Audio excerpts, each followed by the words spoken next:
And next to the debate that is raising eyebrows and, according to some, stirring divisions and anger within the black community, the question, do black immigrants have the same experiences as black Americans who are the descendants of slaves? The debate reignited after Cynthia Erivo was named to play Harriet Tubman, a role that she later received an Oscar nomination for.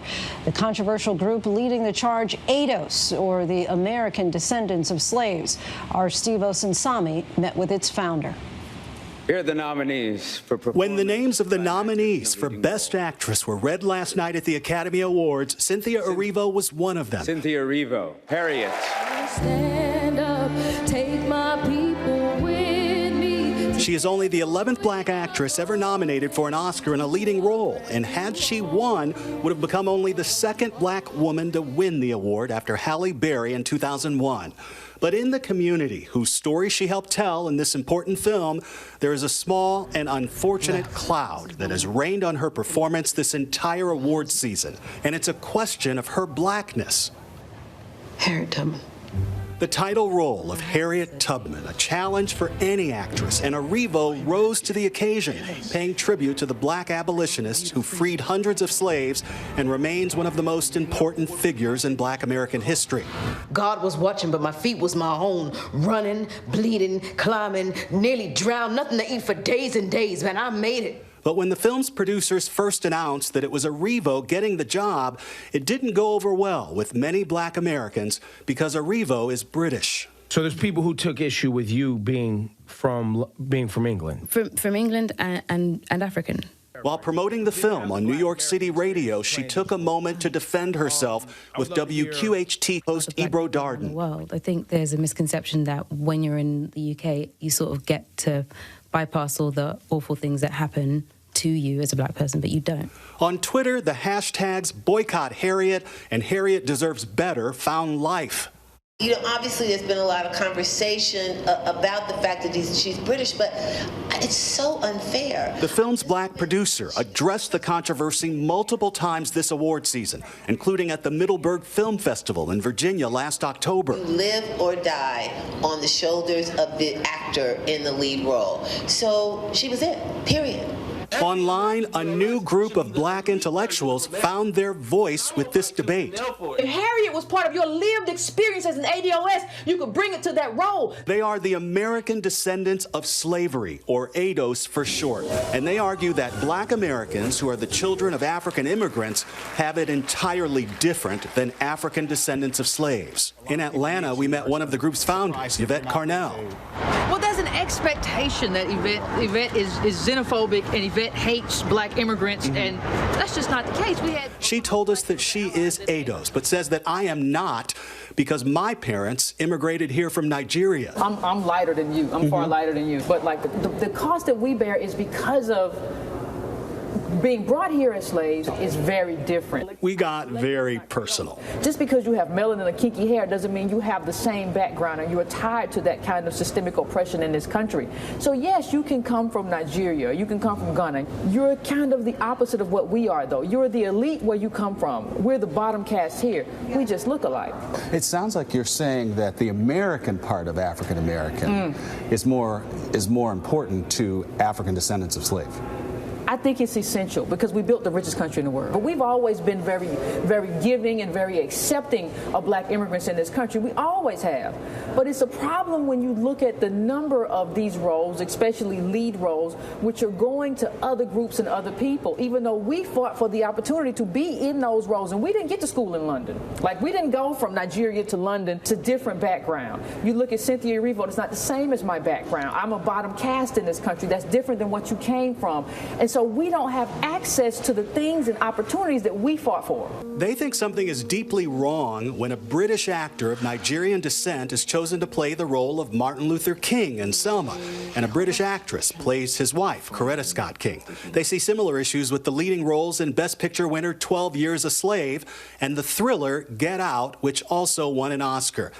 Even the dean of black actors, Samuel L. Jackson, is taking sides in the debate. During this interview with New York's Hot 97, he points out that Get Out's Daniel Kaluuya is a Brit of Ugandan descent, and he wonders if a different actor should have played the role of a black American in an interracial relationship. I tend to wonder what would that movie have been with an American brother who really understands that in a way, because, I mean, Daniel grew up in a country where, you know, they've been interracial dating for 100 years.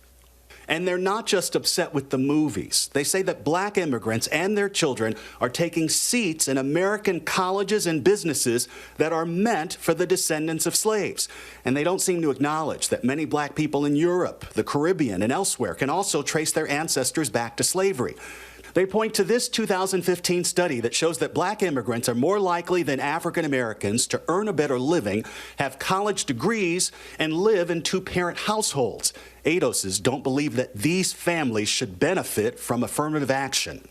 It was never meant for white women. It was never meant for immigrants or just people of color. It was meant for us. Everybody else just kind of shoehorned their way in. Wouldn't you say, though, that that is a big generalization? No. No? No. It doesn't feel like a big generalization that someone like who is the children of Liberian parents might be just as black. Just as black, but what they went through was in Liberia. I'm hard-pressed to believe that someone exactly my age, exactly my experience, who's lived in the same exact shoes that I've lived in over these past 49 years would have any different of an external experience as a black man in America. Let me break it down for you. Let me break it down for you. That's the Obama argument, I like to call it. Obama said, when people see me as a black man, I have a problem getting a cab too. My life experience is the same. Yeah. Obama also went to a top-tier school, like it was a private school in Hawaii when he was there. What I'm saying to you is this. Being black, like not being able to get a cab, or the police seeing you and saying this is a black man, right?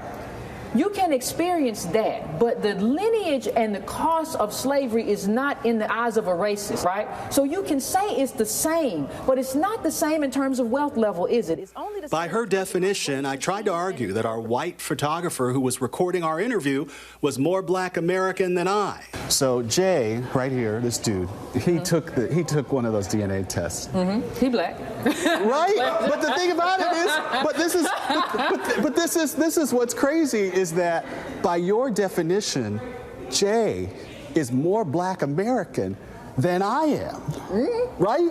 Because I. But see, here's the thing. He's not more black American because he didn't bear the cost, because he looks like Jay. At the heart of this black agenda is the hope for reparations, the idea that America owes the descendants of slaves a certain dollar figure for the trauma of their history.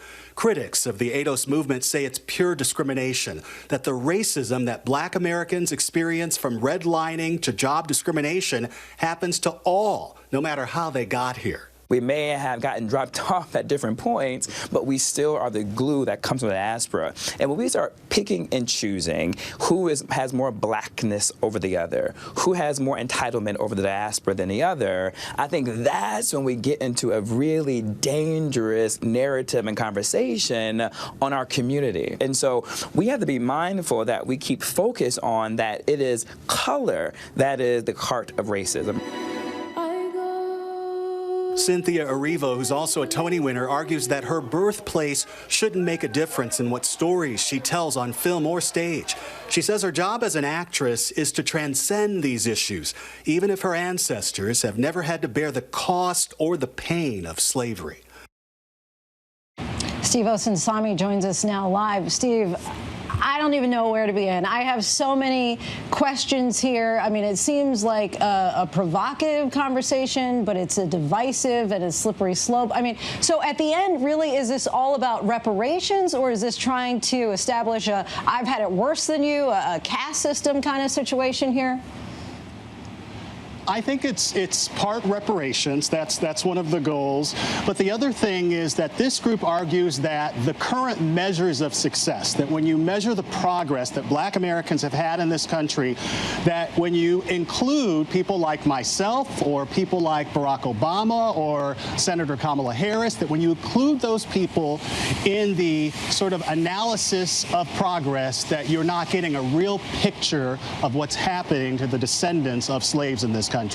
But To your point, and I was so glad that you brought this up with her, you said that we're still subject to the same discrimination. So whether or not you're a descendant of slaves, like Barack Obama, for example, he still has a difficult time getting a cab. So I guess I'm still struggling to understand the point.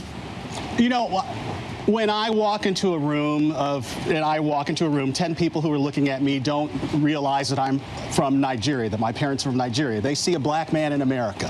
And that experience is the same whether you are born in this country or the descendants of slaves or your parents are immigrants from Nigeria. One thing I will, though, admit and give to this argument is growing up in an African family, I had a language, I had food, I had clothing that belongs to my people and a community that I was raised with that does give me and did give me somewhat of an advantage over the African descendants of slaves who were born in this country. Sure. I mean, everybody in all walks of life, in every aspect, has advantages and disadvantages.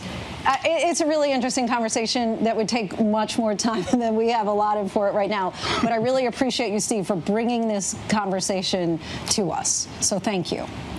With pleasure. Hi, everyone. George Stephanopoulos here. Thanks for checking out the ABC News YouTube channel. If you'd like to get more videos, show highlights, and watch live event coverage, click on the right over here to subscribe to our channel. And don't forget to download the ABC News app for breaking news alerts. Thanks for watching.